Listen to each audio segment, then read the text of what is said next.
Good morning, everyone. Today we're going to be talking about how you can make a metric butt ton of money at very little investment. But before we jump into all of that, if you're new to the channel, I upload NGS content daily. So if you do play this game, I would really appreciate a subscribe, as it really helps out the channel.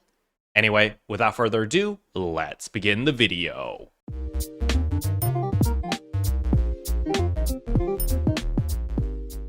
So if you guys remember from yesterday's video, I talked about the augment capsules over here where you can craft your high steer Dominas, your Grand Dread Keeper 2s, and all of these high value capsules, and you may have a bunch of them sitting around because we did a ton of LTQs last week.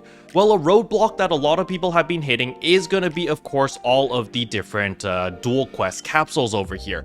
Well, I'm here to tell you that in order to make your dual quest armors as well as just fully augmenting it is actually dirt cheap right now.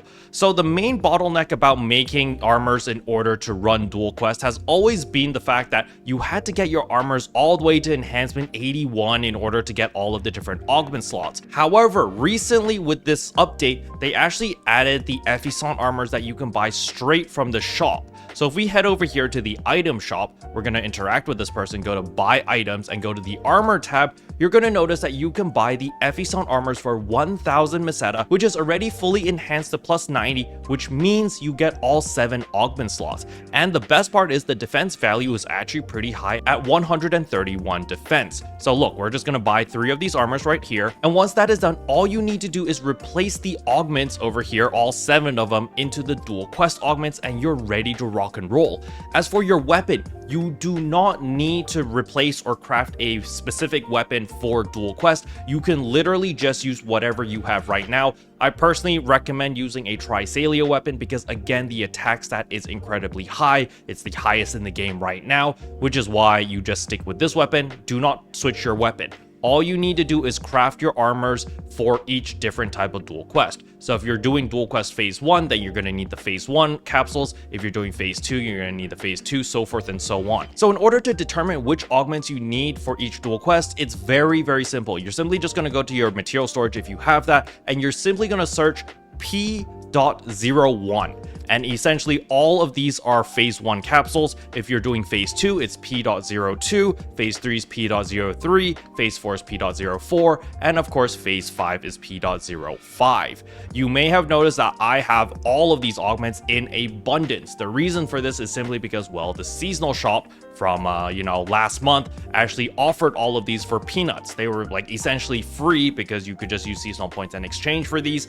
However, if you don't have enough of a specific one, you can always check the market. You can see they're literally 1000 meseta each. You can just buy whatever you need off the player market because nobody is doing dual quest. So a great example over here is, of course, the Gigas Mastes as well as the Grand Gigas Mastes, because both of these are currently skyrocketing in price simply because nobody is farming purple triggers and nobody is farming dual quest. So this is where you come in and offer the solution by sucking it up and actually farming for all of the different capsules. But if you're like me, where you've stockpiled a bunch of capsules, you can see I've got like 600 of all these different Gigastat 4s. All I'm missing are the Formidio Fusia capsules. So I just need to find which dual quest drops the Formidio Fusia, farm a bunch of this, and bam, I'm able to craft actually like 60 of these Gigas Mastes. And then what's even crazier is after I've crafted the Gigas Mastes, I can actually go and use those to craft Grand Gigas Mastes, which again, I can craft even more. Because if I farmed up 60 of these Gigas Mastes, I would have 105 of these Gigas Mastes total, which means I can craft 21 of these Gland Gigas Mastes. Let me just show you how much a Gland Gigas Maste is worth right now. We go to our augments over here and we go to Gland Gigas Maste. You can see that the average price is 2.5 million. However, yeah, they're still hovering around 2.5 million. Yeah, there are a couple. There's 4 of them over here that are slightly lower. However, once these get sold out, the price is only going to continue to go up. As you can see, it jumps from 2.5 million to 2.55 to basically 2.6 very, very quickly. So there is a lot of money to be made here. Again, the only reason people don't have these and the reason why the prices are going up is because no one is farming the dual quests. So now with this newfound knowledge, let's head over to the quest counter over here. Let's go to dual quest and see which one actually drops the capsule that we need. So we can see that Formudio Fusia actually drops from rank 1. So in order to craft your regular Gigas Mastes, you're going to need to farm rank 1, but you got to choose which boss you want to fight as there are 4 different choices. Unfortunately, phase 2, phase 3, 4, and 5, there's only one boss to fight, so you don't really get to choose what boss you can fight. So, you know, that is a little bit unfortunate, but as you can see, phase 2 will drop the dual Fusias, phase 3 will drop the Iris Fusias, phase 4 will drop the Magnif Fusias, and phase 5 will drop the Venera Fusia. So just look at what Fusia capsule you actually need in order to augment your gear.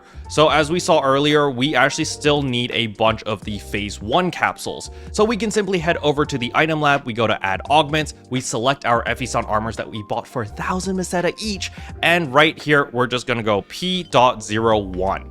And instead of inventory, we're going to go to material storage, and wabam, here we go. We have all 5 of them. We're simply going to put 10 of each right here, and look at that. It's a 90% success rate. We're going to accept all of that. We're going to replace all of our random LC capsules over here with all of our phase capsules or our dual quest capsules. And then as for the other 2 slots, you can fill it up with anything. I just recommend whatever gives the highest potency. So Gladiosol LC gives 3.5%. Is there another one that gives 3.5%? Hal Finale LC actually gives 3.75. So probably just these 2 LC capsules, unless of course you want Grand Dreadkeeper because you want a little bit of tankiness because you're, you know, really struggling in the dual quest. You can always pick that as well. But personally, I would just go with Hal Finale as well as Gladiosol LC. Click start a fix, say yes, and literally just put in a 10% booster and it's a 100% success rate. So right there, wabam. Our Epheson armor is complete. We're going to do the exact same thing with the other pieces of armor. So again, phase 1, boom, boom, boom, boom, boom. And remember, if you're missing any of these, you can simply go onto the player shop and they're literally worth 1,000 Meseta each. So you can just buy whatever you need very, very easily. So here we go. We're going to put that in Gladiosol LC, Hal Finale LC, start a fix augment. Again, put a 10% booster, which even as a free-to-play player, you should have a bajillion of. So here we go, wabam, and you can see 2 armors complete, and here's our last piece of armor. Again, we're gonna go here, phase 1, and this strategy works regardless of what phase you need to do. So let's say that, you know, you need to make another set of armor for phase 2. All you need to do is P.02, and here are all the phase 2 capsules. Keep in mind that from phase 2 onwards, there's actually 6 different capsules. Phase 1 is the only one that only has 5 capsules, alright? So if you were doing phase 2 or beyond, instead of taking Gladiosol LC and Hal Finale LC, you would just take the Hal Finale LC because it does offer higher potency at 3.75% versus the Gladiosol, which only gives 3.5%, alright? But nevertheless, this is the final piece of armor that we're going to do over here. 1, 2, 3, 4, 5. And then we're going to do our Gladiosol LC and Hal Finale LC. Say yes. Again, put our 10% booster, not 5%, 10%. Here we go. And yes. And there we go. Our armors are complete. We're simply going to put on the armors right now. And let me just show you a simple run on phase 1 where we're just going to be able to slaughter the enemy super quickly. All right, so I'm going to head over here to the quest counter. We're going to go to dual quest over here. We're going to go dual quest phase 1. Let's find an easy one. I like to fight the snake over here, or I like to fight the AMS over here. Usually AMS is pretty simple, but nevertheless, wow, we also get the inquest effects over here, but I don't think that actually affects anything. But nevertheless, we're going to jump in here. And something that you may have noticed is the mob is only level 70. So you have a level advantage over him. And on top of that, you have gear over here that gives you all of these crazy stats of 7% potency increase and increases your crit rate, increases your floor potency, increases your PB gauge. It gives you a lot of free stats. Now understand that I am still using the same Trisalia weapon, alright? I did not change my weapon. I did not craft a weapon specifically for dual quest. You don't need to. As you're going to see right here, we're going to absolutely demolish this guy in a couple of, probably a minute or 2 at most. So we can see that our DPS is currently at 23,000. We are critting like crazy. And remember, we're just using our Epheson armors. We're not using any crazy high-end augments, anything crazy. You know, it's just very accessible stuff that everyone can get for free. So we can see we're doing consistent 20,000 damage right now. The boss is almost dead. We're not even 30 seconds into the fight. And it's just running away. And here we go. Boom. Look at that 25,000 crit. And we should have our PB relatively soon. Actually, I don't think we're even going to be able to PB in time. I think the boss is just going to die before the PB even becomes available. And here he goes. We just got to move around a little bit. We're going to katana combat end here. And he's actually just going to die right here. Look at that. That was what? A minute? 20,000 DPS sustained. It took us 59 seconds. It took us 59 seconds to kill that boss. It's actually a new record for me. Very nice.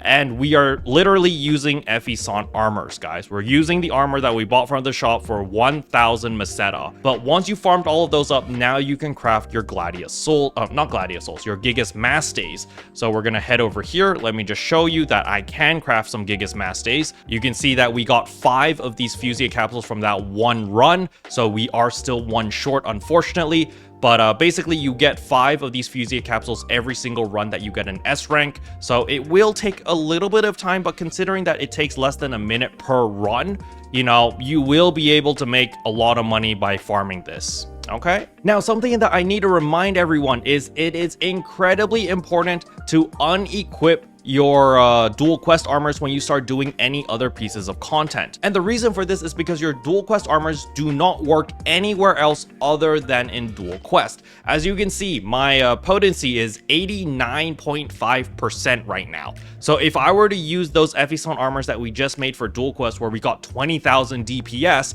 that will not carry over when we go to a combat zone, when we go to Dark Falls, when we go to any other piece of content. You will not be dealing 20,000 K DPS sustained. That only works in Dual Quest Phase 1. And remember, if you decide to do Dual Quest Phase 2, you're going to need to make a second set of armors, which again, you could buy the Epheson armors from the shop and re-augment all of those into P.02 augments, because those augments only work in Phase 2, and so forth and so on all the way up to Phase 5, alright? So essentially, you are going to need to make 5 different sets of armors. However, because of this recent update where you can just buy the Epheson armors all the way at enhanced level 90, you don't need to enhance everything in order to unlock the augment slots. And on top of that, look at the defense stats right here.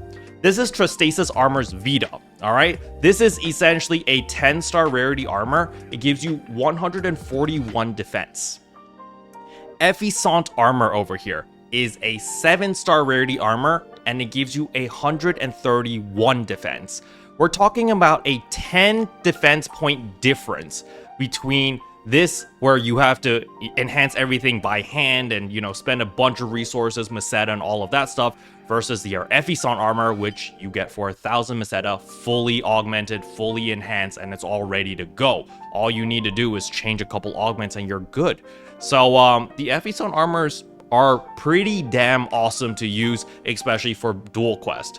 However, for everything else, you don't really want to use the Epheson armors. The reason being, the Epheson armors do not actually give you that many stats. You can see over here in my stat page, you get 35 HP and 11 PP, and that's actually all from the Gladius Soul LC and the Hal Finale LC. Versus my Tristasis Armor's Vita gives me a whopping 115 HP and 20 PP, because the armor itself gives a metric butt ton of HP. It actually gives 80 HP by itself. So that is the main difference on why you shouldn't use the Epheson armors, even though the defense value is pretty good, but the armors by themselves don't actually give you any stats. So yeah, you don't want to use this for your normal everyday stuff. You still want to make sure that you do have a set of your Tristasis armors for all of that content, but for dual quest and dual quest alone, these armors are a very good choice. Special thanks to all the members for supporting the channel. It really means a lot to me. Thank you again. But yeah, that's all I wanted to cover in today's video. Hopefully you guys found it helpful. If you did, I would appreciate a like and a subscribe, and I'll see you guys in tomorrow's video.